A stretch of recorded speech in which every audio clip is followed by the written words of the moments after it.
Hello, Corky here, coming to you from Hamilton, Alabama on a beautiful Monday morning. This book is called Musicophilia, written by Oliver Sacks, who was a professor of neurology and psychiatry in New York City, and he's written a number of books about the impact of music in the brain. And I want to recommend this book to you. I actually could title my little talks like this as Music and the Brain.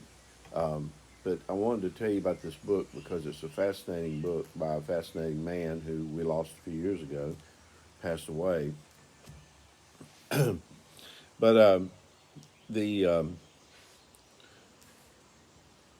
most favorite story I have that I heard from him is actually a video, and it's a DVD movie, and it's called The Music Never Stopped.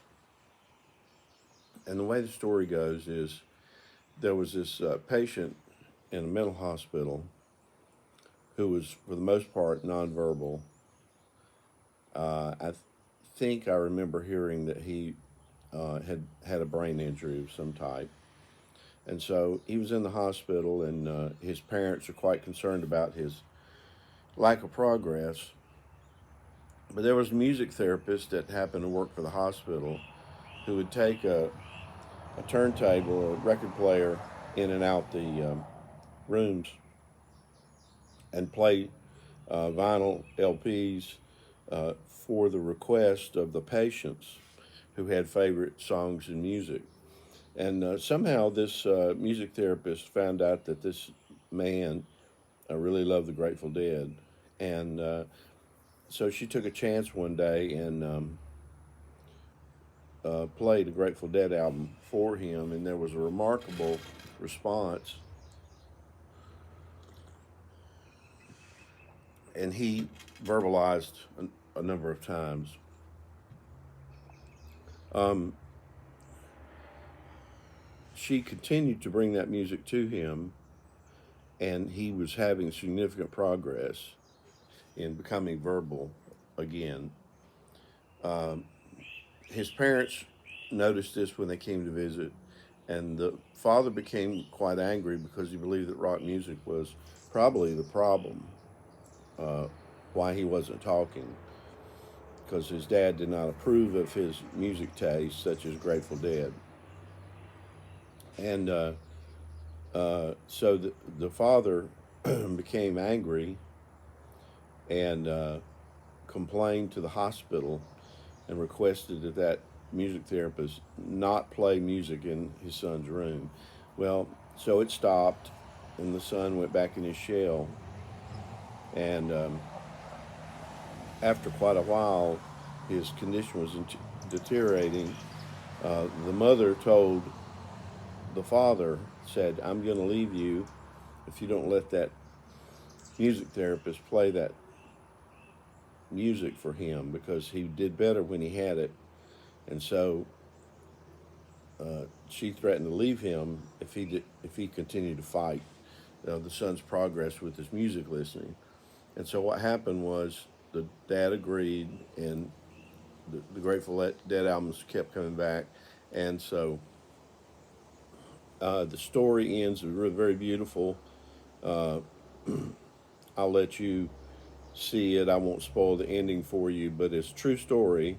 And Dr. Sachs evidently was one of the therapists that was involved with this young man.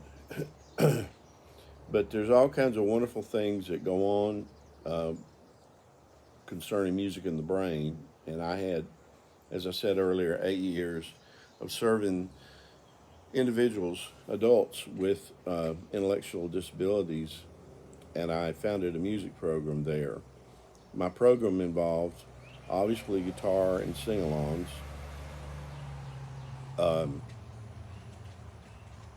Ended up having a Down syndrome trio, which we toured the East Coast with because they were pretty good singers and they loved old time music. Most of the clients that I would come in contact with really loved old time music, like Red River Valley, um, Will the Circle Be Unbroken?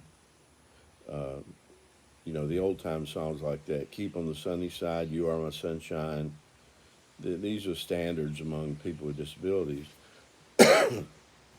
So I utilized guitar. Um, I had a thing called an omnichord. You might want to check it out. Uh, and what it is, it's an electronic kind of auto harp where they push buttons with their left hand for chords to be played, and then they move their finger across this strip of, uh, of contacts, and they actually can give a strumming sound to it.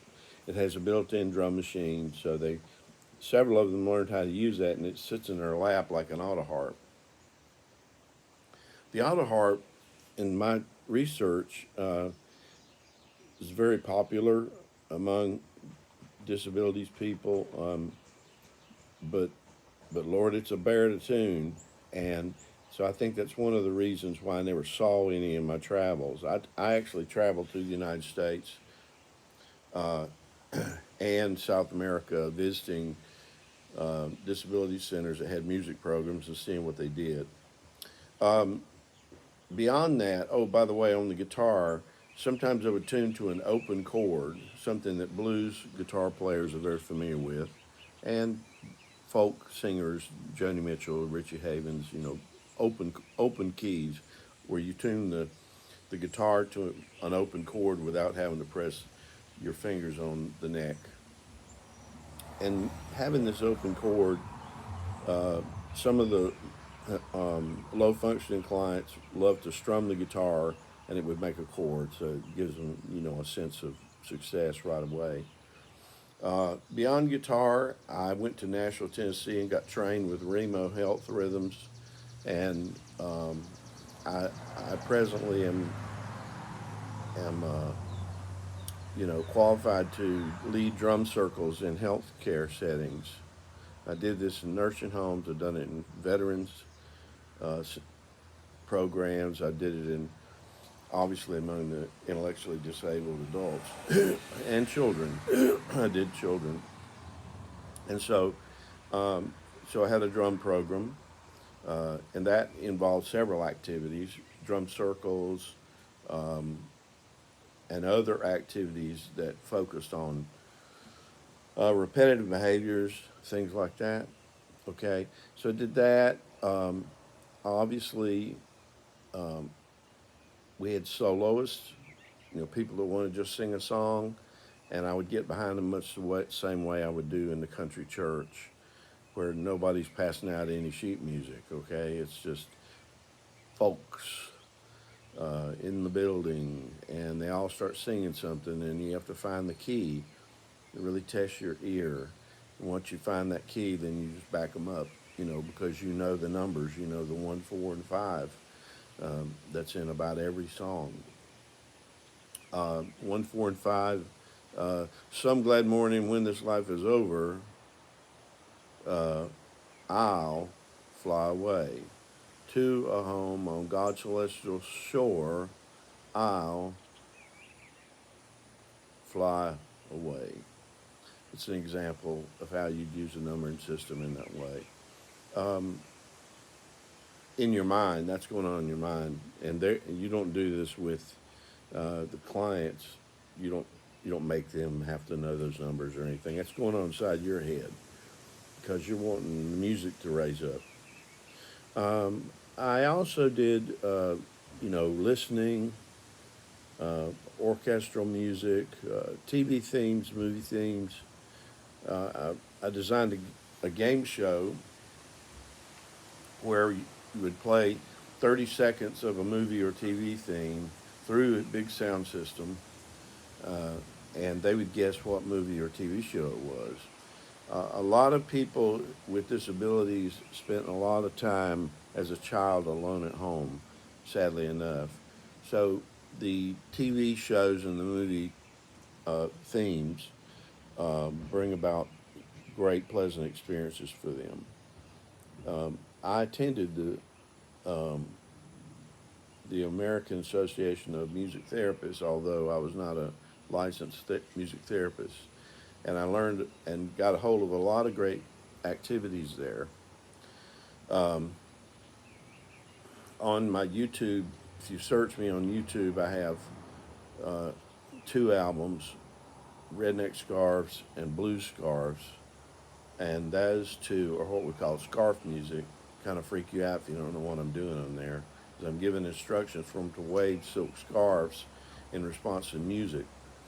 So you might want to try this sometime. I tell basically involves several motions like the up and down, making a circle, um, throwing it up in the air and catching it.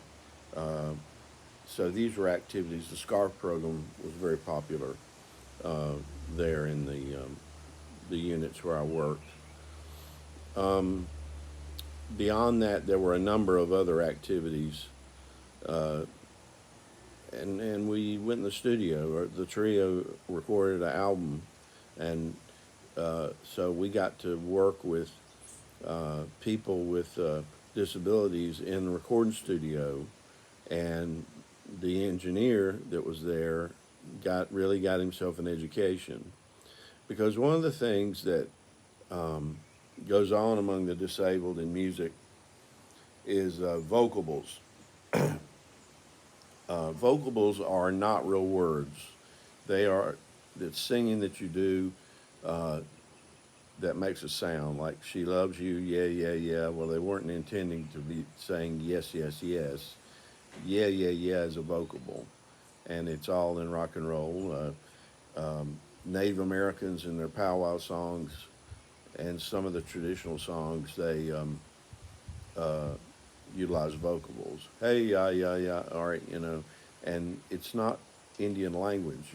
Most of us white folks, we thought it was an Indian language being spoken, but a lot of times it was just vocables.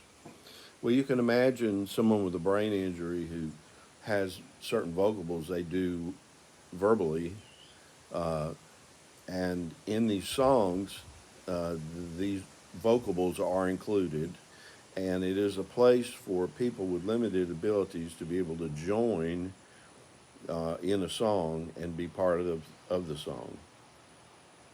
Um, these are just some thoughts. I'm going to stop at this point, but I'm going to call this Music in the Brain uh, Part 1, and I really appreciate you watching because I feel that the stuff that I'm sharing is probably very rare. You won't see it many places. Okay, have a great day.